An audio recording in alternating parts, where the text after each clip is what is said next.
재판을 좀 늦추기 위한 그 목적이라고 생각을 해요. 그래서 그 뭐 이 본인 재판은 늦추고 그다음에 대선은 그게 좀 빨리 하고 해서 이렇게 본인이 어떤 사법적인 리스크를 없애고자 하는 게 너무 분명하기 때문에 그건 뭐 이 법원에서 알아서 잘 처리할 거라고 저는 기대하고 있습니다. 위원장님, 그 여야가 AI 개발 문제 심각성은 공감하는데도 조경방법이나 AI 반도체법 법안 협상이 좀 공전 중인 것 같아서요. 그 이유랑 다음 주에 국정협의체에 어떻게 논의를 좀 하실지 여쭤봅니다. 그 야당이 그 굉장히 답답한 부분이 그 부분입니다. 이 국가 뭐 전력망 확충법이라든지 소위 그 에너지 3법에 대해서는 당연히 이 야당도 협력을 하는 것이 이 과거 집권했고 나름대로 집권을 준비한다고 하는 당으로서는 그 필요한 부분인데 거기에 대해서 협조를 안 하고 이 발목을 잡는 부분은 저는 그런 의지가 없다고 볼 정도로 그 뭐 심각한 문제가 있다고 생각을 합니다. 그래서 그 특히 그 반도체법 관련해서는 이제 52시간 그 이 제한에 대한 예외를 두는 문제인데 그 이 AI라든지 여러 가지 우리의 그 미래 전략 산업에 대해서 걱정을 하는 듯한 모습을 보여 왔음에도 불구하고 거기에 반드시 그러려면 반드시 동반해서 풀어야 할 52시간 제한에 대해서 그런 입장을 얘기하는 것은 뭐 결국은 민주노총 눈치를 보는 일이고 그런 민주노총 눈치나 보는 사람들이라면은 그런 사람들은 그 우리 국가 미래 발전에 관심이 없다고밖에 얘기를 할 수 없습니다. 또 하루 빨리 이 반도체법을 포함해서 에너지 확충 3법 이런 부분에 대해서 그 이 합의를 해서 그 법들이 빨리 이 통과되기를 기대합니다. 위원장님, 오늘 이재명 대표가 정부 여당 향해서 퍼놓치지 말고 당장 추경해야 된다고 했는데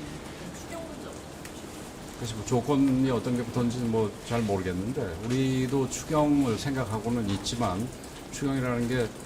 그 지금 작년에 이 민주당에서 예산을 뭐 엄청나게 깎았지 않습니까? 깎고 난 다음에 바로 지금 1월 초부터 바로 추경 얘기를 하는 데 대해서 우리 민주당의 진정성에 대해서 의심을 할 수밖에 없고 우리 당 입장에서는 지금 우리 경제 상황을 보고 그다음에 실제로 이 예산이 더 필요한 부분이 어디에 있는지에 대해서 우리가 점검을 해서 필요하다면 뭐 즉시 추경을 할 생각을 우리는 뭐 준비는 하고 있습니다. 매일 그 기대에서 구공명 공장 개헌특위 개헌특위 위원장으로 인사 중인 걸로 알고 있는데 개헌과 관련해서는 당의 입장이라든가 위원장의 개인적인 전문적인 그런 뭐 개인적인 생각이라 보다도 우리 당의 입장에서는 지금 그 우리 이 헌법 자체가 지난 87년 체제 이후에 여러 가지 사회 변화 상황을 제대로 반영하고 있지 못하다고 생각을 하고 또 구체적으로 볼 때는 지금 대통령들이 그 대통령 임기를 마치면서 혹은 임기 중에 여러 가지 어려움을 겪고 있는 것이 그 대통령 개개인의 문제라기보다는 제도에 기인하는 바가 크기 때문에 이런 부분에서 우리가 그 우리 헌법에 대해서 손댈 부분이 없는지 그러나 그 이 헌법 전체를 손을 대게 될 경우에는 너무 많은 것을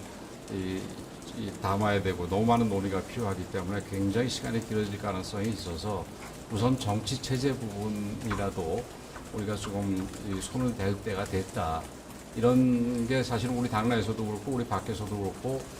그 좀 일반적으로 지금 이 인정이 되는 부분이라고 생각을 해요. 그래서 우리도 개헌특위를 만들어서 조금 아까 말씀드렸듯이 정치 체제와 관련해서 우리 사회 변화상을 제대로 담지 못하고 그다음에 이 대통령들의 그 성공한 대통령을 제대로 배출하지 못하는 그 이유가 뭔지를 봐서 그 부분을 고쳐내는 개헌에 대해서는 우리가 지금이라도 좀 시작하고 추진해 나가야 된다고 생각을 해요.